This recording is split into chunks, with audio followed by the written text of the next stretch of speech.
Hello, xin chào các bạn, chào mừng mọi người đã đến với video của mình ngày hôm nay. Mình là YouTuber Panda đây và hôm nay mình sẽ chỉ cho các bạn cách để đăng nhập sớm và trải nghiệm bản liên minh huyền thoại tốc chiến, hay còn gọi là viết list nha.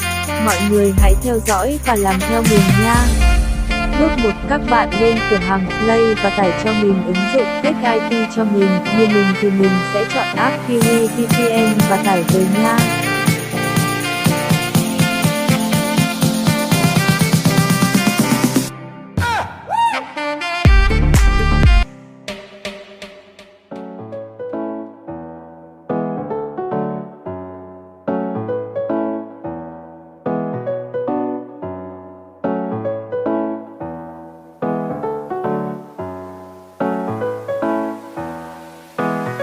Bước 2, các bạn lên Google và tìm kiếm dòng chữ tab.io cho mình và các bạn tải app tab về nhé.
Bước 3, các bạn về màn hình chính và mở app cách lên cho mình.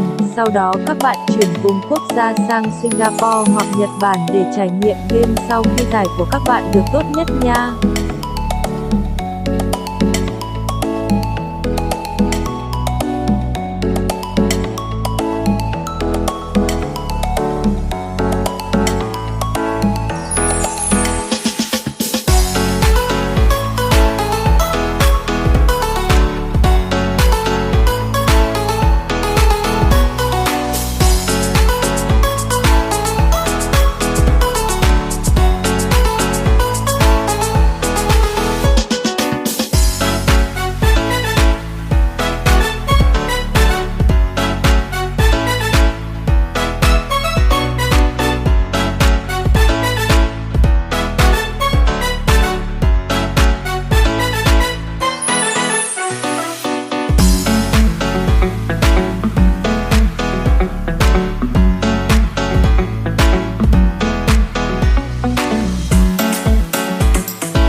Sau đó các bạn lên app test và gõ chữ riot và bấm vào dòng chữ download để tải về cho mình nhé.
Các bạn mở app liên minh tốc chiến hay còn gọi là YTB lên và bấm vào cách để tiếp tục nha.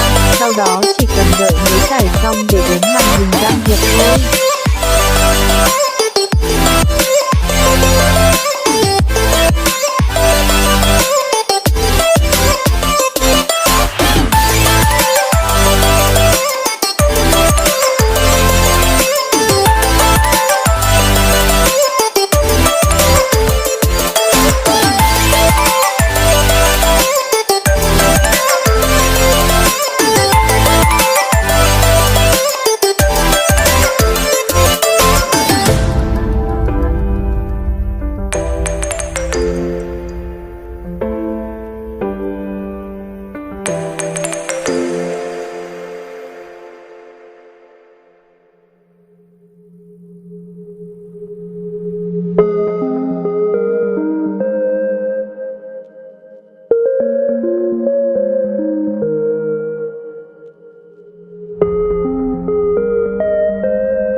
Cần bạn nhập birthday, ngày tháng năm sinh, các bạn phải để năm sinh trên 18 tuổi nha, vì đây là game không cho trẻ em dưới 12 tuổi chơi, còn ngày tháng thì tùy các bạn đặt nha.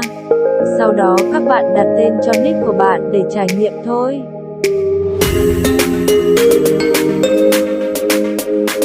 Bước 5 của mình là thêm nha.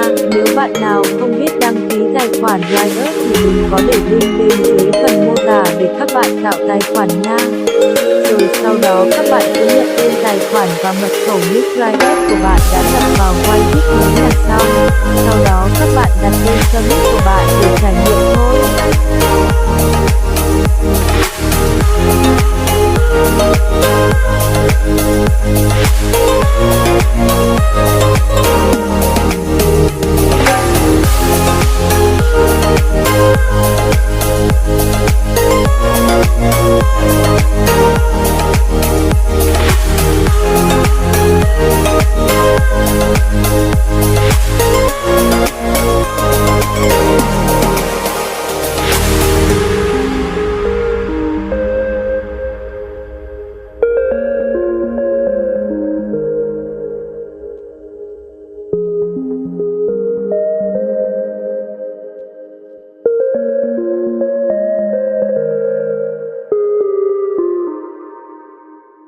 Nếu các bạn thấy video này hay, hãy để lại một like, một subscribe, đăng ký kênh, một bình luận comment, một share chia sẻ, để mình có động lực phát triển kênh nha. Cảm ơn mọi người rất nhiều, chúc mọi người có một ngày mới tốt lành.